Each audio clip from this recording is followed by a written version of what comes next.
External Affairs Minister S Jaishankar. He, in fact, has expressed his concern on the wider conflict between Israel and Iran, and he has gone on to say, and I'm quoting from that statement, "We regard October 7th as a terrorist attack. We understand that Israel had a need to respond, but we also believe that any response by any country has to take into account international humanitarian law, that it must be careful about any damage or any implication for civilian populations." Let's first listen into that.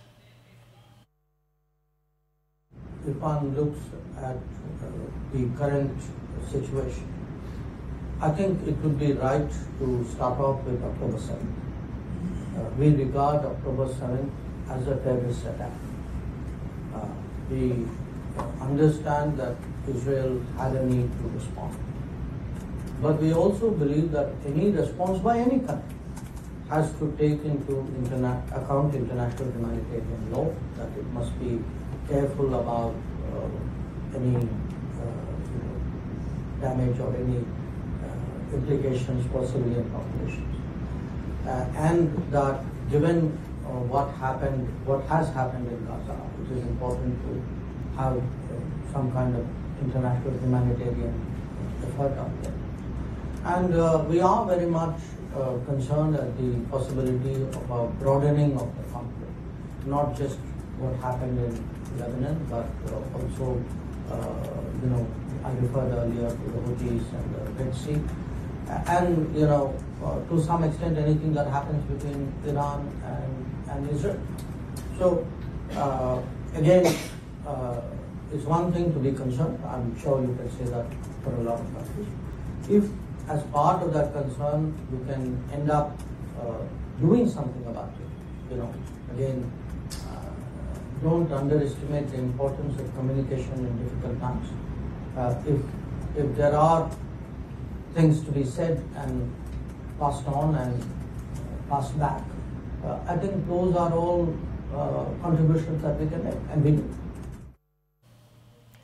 Mr. Robinder Sachdev, exactly the points that we were just discussing. The fact that humanitarian law needs to be well within consideration when this sort of an escalation is done by any country, and also a subtle mention on war crimes. How would you read this statement by the External Affairs Minister and this entire position that Israel has taken, even in the face of the resistance that it's getting from many quarters?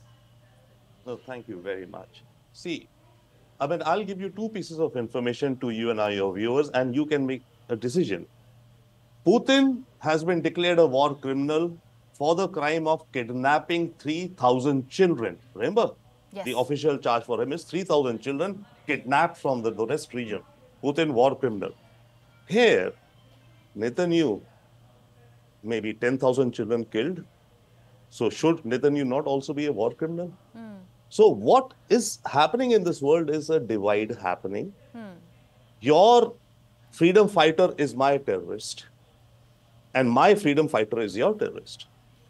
The narrative is that Hezbollah is a terror organization. Yes, it indulges in terroristic activities, right? Yes. But for the Lebanese people, they are freedom fighters. Yes. Similarly, the various militia groups, whichever are there. So, but yes, as Minister Jaishankar says then, okay, fine. So those are the realities of this world today that we are seeing. Okay, it's basically might is right, which is happening. Declaring Putin within 30, 45, fast track kind of a thing, right? Done. Because it suits a certain group of nations or a certain, the West, let's say, it's the West. It's partly also West versus the rest. Okay. So similarly here, what is happening and what we are seeing and what Minister Jaishankar is saying is, he's saying the wise thing in a realpolitik sense. He's saying that, yes, we realize Israel had a need to retaliate. So he's not, taking the high moral ground that, okay, no. Yes, a nation has the right or the need to retaliate. But what he's saying is that your need to retaliate must match up and balance against some kind of norms, some sense of proportionality. Yes. If, let's say, Gaza terrorists have definitely, committed heinous acts, 2,000, let's say 1,500 Israelis killed, unfortunate, right? Fine, proportionality could be that, okay, 2,000 killed, you kill 20,000. Max, that's, so where is the, where are these proportionalities being discussed? Nowhere. So it's essentially each nation to its own hardcore interests. Yes. And Yeah, so that's what we're seeing playing out here. Absolutely.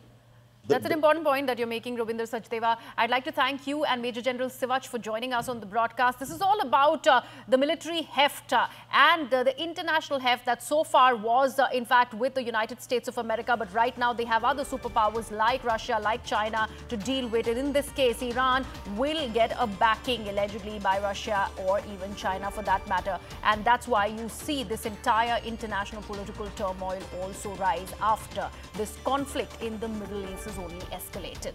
We're slipping into a very, very short break. Coming right back.